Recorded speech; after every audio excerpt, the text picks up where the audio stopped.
What's going on, everyone, and welcome back to another Sports Talk on Tab video. We're here. You can find daily videos covering the NFL, games, news, highlights, and week-to-week predictions for each game. We're here, Jake and Colin again. Week 3 of our NFL season. It's already here. It's moving, even though it's only week 3, a little bit too fast for me. But we're back. And Colin, first week, we had 6 different opinion games. We ended up in a 3-3 tie. Last week, very similar predictions, only 2 games off. We split again. So we were tied entering last night, but we did a text message on who we thought would win. So it's only fair we start off with that game. Where the Jets kind of steamrolled the Patriots in a way, 24-3. Yeah, I think, you as a Pats guy and, most Patriots fans here, I think for them to win, Ramondre Stevenson would have to have another big game. Unfortunately, the Jets kind of pounced on them early, couldn't really get the pass game going. Aaron Rodgers connected with Garrett Wilson. That running back duo looked like too much. And the story for this game, Colin, when I watched it, was the Patriots' offensive line could not stop a single thing. Jacoby Brissett was basically dying back there. I can't even really blame him for this game. No QB is going to succeed with that kind of unsustainable pressure. And the Jets defense, showed why they're still top of the league after having a couple questionable first weeks, but they're still up there. The Jets offense just seemed to get improving and looked like the preseason hype we finally saw. But, for the Patriots, there was not really real expectations. And, we'll talk about the Seahawks, but that game was a dogfight in week 2, came down to overtime. But I think the offense is kind of coming back to earth. And the way the Patriots are going to win games is by great defense and great rushing. And they didn't get that in the Jets game. Yeah, no, definitely. So it's pretty tough to watch. Yeah, if the O-line can't do anything, this is going to be a rough season. But hopefully, they can bounce back next week. But with that being said, so technically I have a 1-game lead entering this weekend with our predictions from last night. So with that being said, we'll see where we're different and where we look coming back. And we have a lot of great games. And last week was a lot of upsets. So really, oh yeah, even though we weren't off on a lot of games, we were off just in general on who would win. So we'll see what happens this week. But with that being said, Colin, first game, Bears-Colts. For me, I think this is kind of a weird game. We both picked the Colts last week. And Malik Willis, the Green Bay rushing attack, ran for like 250 yards. DeForest Buckner's out. Anthony Richardson showed why he's still a rookie. He's had some high highs, but some very low lows. And that game was a low for that offense. 3 interceptions. They lost like 16-10. And the Bears, Colin, as much as you've been right about Caleb Williams so far, he's not looked up to his, first overall pick. Their defense still kept them in that Houston game. That game was only 19-13. And I think this Bears defense is going to continue to give Anthony Richardson problems. And without DeForest Buckner, I think the Bears offense can finally get going and at least show some sort of life in this game. I think it's going to be a dogfight still because, both teams really haven't done much on offense. And I think, the Bears defense is really good as they, held the Texans to 19 points in that Sunday Night Football game. So for me, give me the Bears in a close win. I think the offense finally shows some life. Okay. First one is we disagree on once again. Bears are kind of lacking in the receiver core right now. I mean, Caleb Williams is going to have to rely on people like Cole Kmet and we got Keenan Allen out, I think, on the Bears too. I don't know. He was out last week. I think he's questionable this week, and the same with Odunze. But Odunze really hasn't shown much, and DJ Moore was getting really frustrated last week. You're not going to catch me betting on Caleb Williams too much.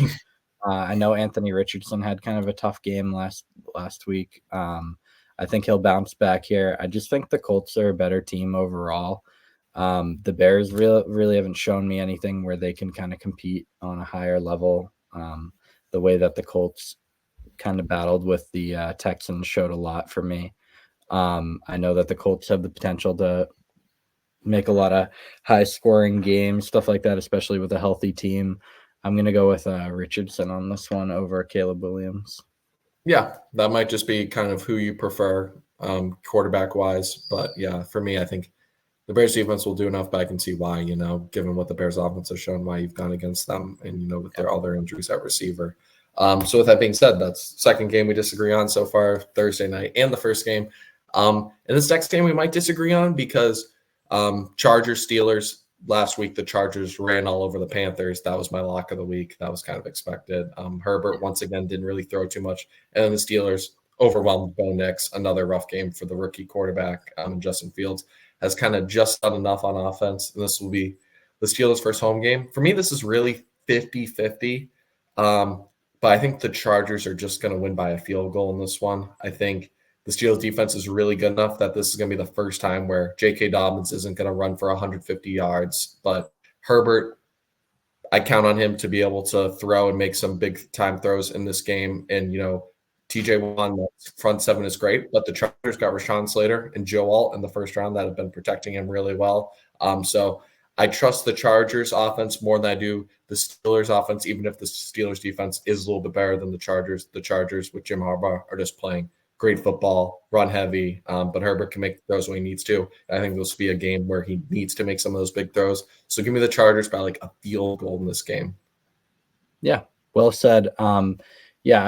Not to knock anything that the Steelers have done lately. I'm very surprised at how they've been playing, especially with Justin Fields stepping in there. But yeah, I'm just going to give it to the better team here. The Steelers are kind of due for a dud week, and this will probably be that week. I don't think the defense will be good enough to outperform and kind of carry like they sort of have. And I think Justin Fields is kind of due for one of those games as well. Yeah, no, and I 100% can see that happening. So, in the Steelers offense last week, even against the Broncos, didn't look that great. It was like a 16-9 dog fight. So, it is what it is, but that's how the Steelers play, and their defense will keep them in every game. With that being said, we move on, Colin, to the Eagles Saints, and these are two teams that, the Eagles last week choked that Monday Night Football game away. Saquon Barkley drops it. Kirk Cousins leads them on a game-winning drive. We both got that game wrong. Crazy. And then we were both heavily wrong on the Saints. The Saints dog-walked the Cowboys in Dallas to continue their historic start to the season. First 15 possessions they scored on, and really they probably could have scored more on Dallas. I think they just showed a little bit of mercy. Derek Carr's doing some break dancing in the end zone. They're just having that much fun. More accurate Derek Carr. Yeah, Kamara looks revived. He's having a historic start to the year. Rashid Shaheed, Chris Olave hasn't even gotten going yet. For me, this Eagles defense is not good at all. And I think the Saints back in the dome will kind of have their way again. I think the Eagles offense can maybe put up some points, but the defense has always been their calling card with Dennis Allen as head coach. And I think with Marshawn Lattimore coming back, no A.J. Brown, I can't see the Eagles getting it done. I think the Saints will win this game. Yeah, tough time to be an Eagles fan, unfortunately, right now. Even though they looked so good going into the season, it's really hard to bet against the Saints here. They are home too, I believe, so even harder. I really, if you're betting on the Eagles here, man. Yeah, no, and the Eagles dating back to last year with that like 7 out of 8 game losing streak, destroying the playoffs, and then losing that heartbreaker when you could be 2-0 entering this game. Unfortunately, Nick Sirianni seems to have lost that locker room, and I don't know what to say anymore with the Eagles. Saints for me and you. So that's 2 in a row we agree on entering this Packers-Titans game. And Colin, I'm going to let you do the same thing as me. I'm putting an asterisk on this. If Jordan Love plays, I am picking the Packers because he is questionable.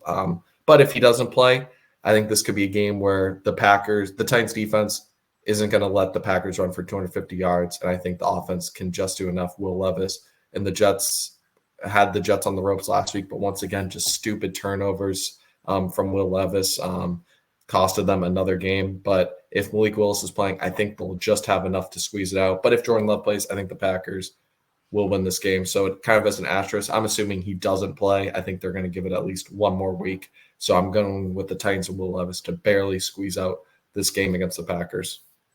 Yeah, I completely agree with that. Packers kind of have been pulling through a little bit with all the injuries and stuff like that, especially with Jordan Love. But yeah, same kind of thing here. I think the Titans squeeze by if Jordan Love doesn't play. If Jordan Love plays, Packers probably got this. Yeah, so we'll have an asterisk both to that. Either way, so we have the same pick regardless. With that being said, though, we head into one of the most intriguing games, 2-0 teams. the Texans picking up, like we talked about, that it was an ugly win against the Bears, but the defense played amazing. The offense, Nico Collins went off again. And then the Vikings, Colin, you sent me the DM after, I posted the Vikings beating the 49ers 23-17. I know you were shocked by that. Even I was, as a Vikings fan. I picked the 49ers. But, the Vikings, honestly, pretty much, if they didn't commit 2 red zone turnovers where they fumbled at the goal line and Sam Darnold threw a pick, they were probably going to win by 3 touchdowns.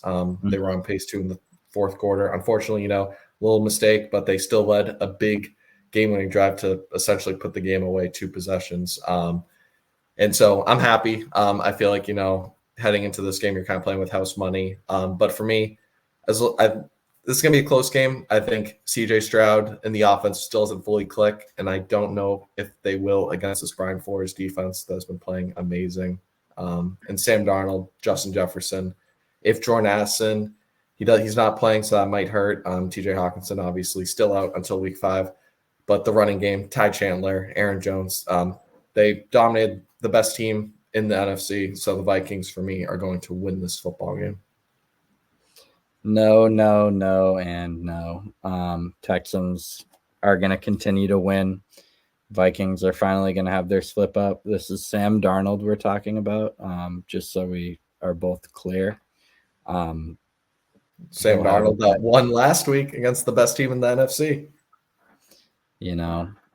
Like you were saying, should have won by 3 touchdowns. Whatever. And they still won. So, that's a credit to the Vikings. I will say, the Texans are going to stomp on the Vikings this week. This is my lock for the week, actually. I'm locking. No way. This is your lock of all the games. 2-0 teams in the Vikings. That's very surprising, considering. I'm locking in Texans destroying the Vikings. It's over.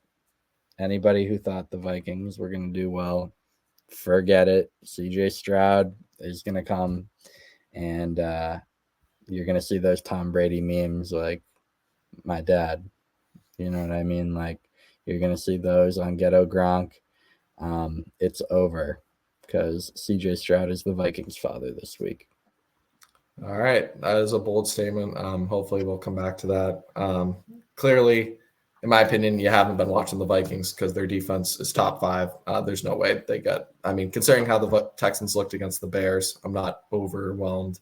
I think they'll probably have a better game, but the Vikings defense has been amazing this year. Adding Gilmore has only done wonders in holding the 49ers, which arguably maybe, was up there with the Texans offense, just given all that star power. But I can see why I picked the Texans. Dog walk, I'm not so sure about that. But we'll have to, come and see. With that being said, so that is our third disagreement. Second that we don't know about, Jets and Patriots, when you picked the Patriots to win, but the Jets won by 21. We'll head over to now Giants Browns, where lock it in. Texans dog walking the Vikings. I'm telling you, this is the play. Lock it in for this week. But why do you think that? Like, I haven't heard. After the game next week, we're going to revisit it, and I'm going to sit here and we can replay the recording, whatever you want. So what happens if the Vikings win? I'll be like, what happens if the Vikings win? There's no time frame, universe, multiverse, anything where the Vikings win this game against a colossal team that will stomp on them when given the chance. So I don't care if the Vikings are coming off friggin' 10 pounds of tren directly IV'd into their body. I don't care if they add freaking Nick Bosa. I don't care if they add Tom Brady. I don't care. Texans are coming out. I don't care if they resurrect freaking, I don't even know who died that we could resurrect. That's a goat. You know what I mean? Like, it's over. Very, very interesting. And, we'll leave it at that, but can't get much worse than the Patriots this week. So I'll end it at that. This is my bounce back game. I get 2 points if they stomp. Next game, No, you don't. Next game, Giants. Giants versus Browns. We'll move on from that, but we'll make sure to come back to that and revisit. Giants We will. Browns for me. I picked the Giants last week, and that was you picked the Commanders. And honestly, the Giants probably win if they have a kicker, but unfortunately they didn't. So, Yeah, they that didn't. sucks. Yeah, They became the first team to score 3 touchdowns and not allow any, and still lose. So the Giants just found a new way to lose. But for me, Cleveland's defense is going to be too much. Danny Dimes won't have as good of a game as he did last week. And while the Browns' offense certainly leaves a lot to be desired, I am picking the Browns, especially at home, to start off the season 2-1. Yeah, Myles Garrett's going to be cuddling with Danny Dimes in the backfield all game. It's That's something I over. can agree with. Yeah, That's all my right. second lock of the week. Yeah, well, any lock of the week with Deshaun Watson, I'd never do that. But we'll see, because he sucks. But we'll see. With that being said, Broncos, Buccaneers. For me, this arguably is a lock of the week. Bo Nix has looked Here we awful. go. The Buccaneers going to Tampa. Baker Mayfield has been looking amazing so far this year. The defense has been playing up to its potential. Mike Evans, Chris Godwin, they got all the weapons they need. Yep. For me, Buccaneers steamroll this game, especially at home. Yeah, I don't know about a lock, but definitely leaning towards the Buccaneers here. It'll be a good game. Not calling this a lock and calling the other ones you did is crazy to me.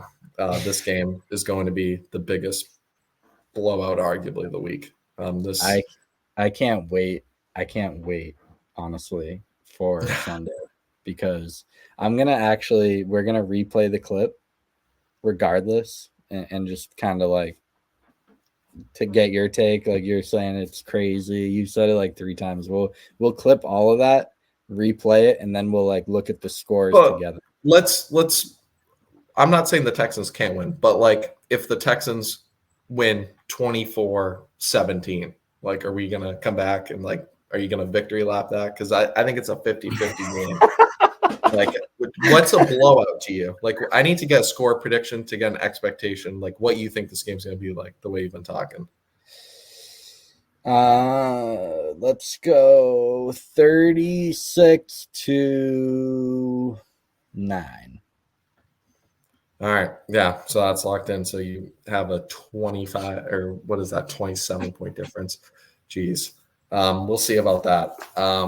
What's your score prediction for Buccaneers Broncos since it's going to be such a steamroll, high scoring game? Buccaneers win 24-10. That's your steamroll of the week. Broncos could get a garbage time touchdown to backdoor their way into when it could be like 24-3. It's going to be a blowout. I define a blowout as 14 or more points, 2 touchdowns or more. So yeah, we'll come back to that as well. Didn't know you're riding the Bo Nix train, but we'll head into the 4:00 games now, where this arguably could be a lock of the week as well. Dolphins, Seahawks. Seahawks found a way to get to New England. Geno Smith has been playing amazing. DK Metcalf looks really good. Jackson Smith-Njigba into his second year. And unfortunately for the Dolphins, the Tua news, he's out indefinitely. So Skylar Thompson's going to be leading that train. And the little we saw of him in the Thursday Night Football game does not move me. So maybe could be something we both agree on. I think the Seahawks will take care of business in this one. Yeah, you could arguably lock this game as well. Seahawks destroying the Dolphins. Yeah. No, and that's very well possible. I'm not gonna lock it because there's better locks like Vikings and Texans and stuff like that. But you could lock this. Yeah, but anyone that doesn't lock this next game, I understand. Panthers are starting Andy Dalton now. The keys are to him, and maybe they'll get some more competent quarterback play back there because they've scored 13 points in 2 games. And the Raiders are coming off that crazy win over the Ravens. And I think, I think the Panthers will look a little bit better just because Andy Dalton's a professional quarterback. Mm-hmm. But with that being said, I mean, after that win last week, I don't know how you can't pick against the Raiders, especially at home. So I'm riding the Raiders to win this one. Yeah, I'm going with the Raiders. I mean, Andy Dalton is him for sure. Definitely better than Sam Darnold. He's just a good quarterback, but maybe maybe I'd pick the Vikings to win if Andy Dalton was starting over Sam Darnold.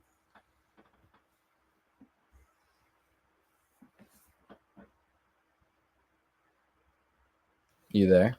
Yeah, no, I think the Wi-Fi heard that bad take, so it cut you off. So Andy Dalton, yeah. I mean, who are you picking though in this one? Raiders. Yeah, so that Andy Dalton spiel was really all for nothing. Raiders are both winning on our bracket, so no difference there. Might be a difference in this game though. Probably gonna be America's game of the week because it is the Dallas Cowboys. But Ravens, ugly loss to the Raiders. I don't care if you think the Raiders are going to be decent this year. You don't blow a 10-point lead at home, to especially start your season 0-2. But then there's Dallas. What the hell was that? The Saints might be good, but allowing, what was that? I think 44 points in Derek Carr doing the dance in your own end zone is crazy work. So Yeah. we'll see. In this one, though, I just don't see a way the Ravens start 0-3. So I'm going to pick them. I really don't know who I'm going to pick, but Dallas's defense looked awful, and I think the Raiders are just going to be more hungry in this one. They need a win to stay alive because if they start 0-3, going from the 1 seed last year, AFC Championship game, hosting it to not even making the playoffs would be a disaster in of itself. So I think the Ravens barely squeak this one out. Yeah, if the Ravens don't win this, you won't catch me picking them for a single game going forward for the rest of the season. All right, we'll have to clip that too to make sure you stay true to your word. You've been busting out these hot takes late on this Friday night. It's currently being clipped. Everything's clipped. Yeah, no, it is, and hopefully the people listening will be like, "Wow, that's ballsy." And hopefully we run it back once I'm right. Yeah, we'll see. Maybe if Caleb Williams lights it up, we'll have to replay that Caleb Williams clip you came out with. We'll have to. We should. Everything's a mystery. But with that being said, that brings us to our 425 slate. First game, Niners-Rams. Niners, we talked about it a little bit, lost to the Vikings in a weird game. But the Rams, we both picked them last week. They got clapped by the Cardinals. The injuries have piled up. No Nakua, no Kupp. I don't know how Stafford's going to survive back there. I think the Niners this is arguably a lock of the week as well. The Niners are going to win this game. They're hungry. They need to bounce back. Crazy lock for sure, but I mean, I kind of see it. Niners had a tough week last week, but I bet if you ran that game back like 5 times over, I'd say they'd win every other time. Really? Because they didn't win last year in Minnesota either. So I think if you run it back 5 out of 5 times, the Vikings win 5 out of 5 times. The Niner? Wait. Who was in the Super Bowl last year though? Who lost the Super Bowl? And who knows if the Vikings have Kirk Cousins in the playoffs, they meet up, the Vikings would probably have won. The Vikings just have their number. And that's just the way it is, Colin. I know you started last year. Jordan Addison did it. And even doing it last week with no Hawkinson, no Jordan Addison, if you run it back with everyone healthy, the Vikings probably boat race them. So that's just the reality we're living in. I love the job at the Vikings come back to it. Can't give them any credit after the Patriots, though, scoring 3 points in a football game. But, yeah, you just can't catch me betting on you if you're starting Sam Darnold.